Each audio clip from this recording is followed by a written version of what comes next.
Hello everyone, Challenger player wickd here, and welcome to my Camille guide. I've played a lot of Camille in the past. I used to spam her actually, he's one of my most played champions. However, I don't play her as much anymore, so today I'll be joined by a Challenger Camille OTP called Drututt. He will explain the combos and other things later on in the guide. Alright, let's get into and start out with the runes. So the first thing you want to go on Camille is Conqueror. After Conqueror you want to go Triumph, then you'll go Bloodline. And the reason for Bloodline is because it works perfectly with Camille. You're always trying to play around your Q, so you don't really need that much attack speed. You have a lot of attack speed from your E anyways. So you don't need Alacrity. The Tenacity is also decent, but generally if you get stunned, you end up just being dead most of the time because you're very squishy. So Bloodline tends to be the one that's the most successful on Camille. And as for the last rune you're going for, it's going to be Last Stand. It's generally just one of the best top lane runes right now. In the second tree you want to go Resolve. And you're going to be taking Shield Bash, which works extremely well with your passive. And last but not least, you're going to go Bone Plating or Second Wind. Both of them are extremely good, it just depends what you're up against. If you're against Poke, you go Second Wind. If you're against people that wants to all-in you somewhat, then just go Bone Plating, survive the all-ins, or even beat them during the all-ins. Now for the small runes, in the first one you can go either Damage or Attack Speed, both of them work very well. Second one you generally want to go Damage, and in the third one you just take whatever is good against the opponents. Mostly you want to go for armor, it also works against the minions, but sometimes they have a lot of magic damage and you need a little bit more to deal with them. So you take the magic resist so you can survive a little bit longer, and hopefully that helps you win the laning phase. But it's time for the items. Now items on Camille are pretty interesting. So first you want to go either Tiamat or Rust Trinity Force. It all depends what you want to do. Tiamat is much better early game, it's better for pushing, so if you want to push and put pressure on the enemy team, Tiamat is fantastic. However, you can't always do that, and sometimes you just need a faster power spike, you need your Trinity Force faster, and then you rush Trinity Force as fast as possible, so you can get your power spike quicker and be stronger for the team fights.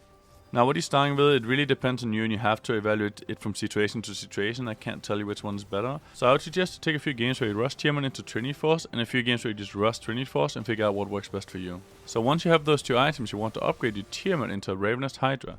And then afterwards you want to go for a Death Stance. Once you have your Death Stance, you need to start getting health. That's why you're going for Styrax. And Styrax is just one of the best items right now for top lane as one of the later items that you buy. And now for the last item, it's normally going to be a Guardian Angel. Now you don't always want Guardian Angel, sometimes you want a Spirit Visage if you want more healing, other times you'd maybe opt in for a Mortal Reminder so you get some more armor penetration. It all really depends what you're up against, you have to try and figure this one out yourself, but most of the time you're not going to end up with a full item build anyways, and this isn't going to be an issue. But if you do, then just look at the items that you think could be good in that situation. Gia is generally great, a Mortal Reminder could be good, Spirit Visage could be great, Rainu's Omen could also be good, there's a lot of options. Let's get into Camille's abilities. So the passive is extremely important, it's a shield, it works every 16 seconds level 1, and once it's maxed it works every 10 seconds. Basically what it does is when you hit an enemy opponent with a basic auto attack, you gain a shield depending on what damage you have been taking the most. So it can either be a shield against physical damage or against magic damage. Now the second ability is your Q, which is your most important ability. It gives you 50 range, bonus physical damage, and movement speed. Now, a really important thing about the Q is you can also use an auto attack reset. So after auto attacking, you can instantly Q and you're gonna auto attack really fast again. It also have two procs. On the first proc, you do a bit of extra damage, but the second proc can do a ton of damage. However, you need to time it correctly. If you recast it instantly, you're going to do the same damage as the first hit, and it's not going to be that much. However, if you wait a little bit and then recast the ability, you get a stronger attack which does a ton of damage, and it's true damage as well, which is something people have been talking about being the most overpowered thing in League of Legends ever. So true damage is great. You will need to learn to time this ability properly and be able to hit it consistently. Alright, next up we got a W. Something that most people don't actually know about the W is when you use it, you become ghosted, which means you ignore unit collision so you can walk straight through the minions and they can't block you anymore.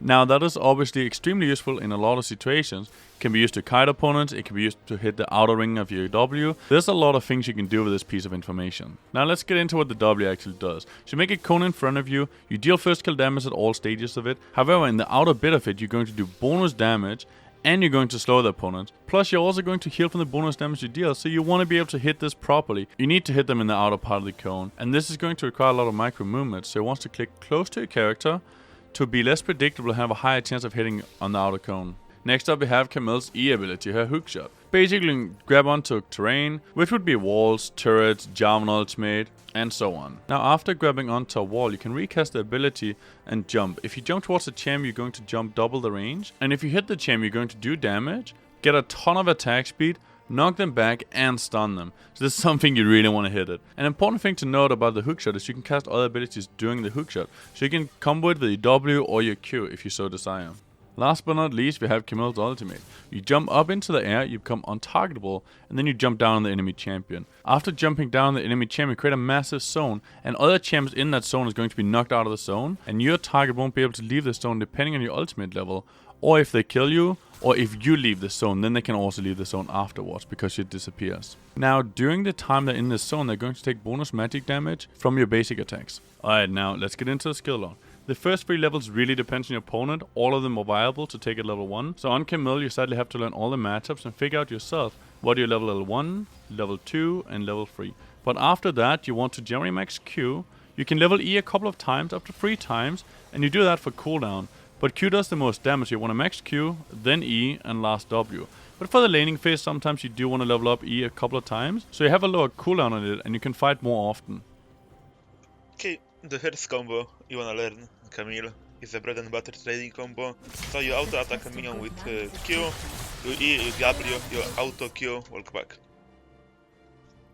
Second combo is that you will not always be able to with a W in, so you can just do Q, E, auto Q.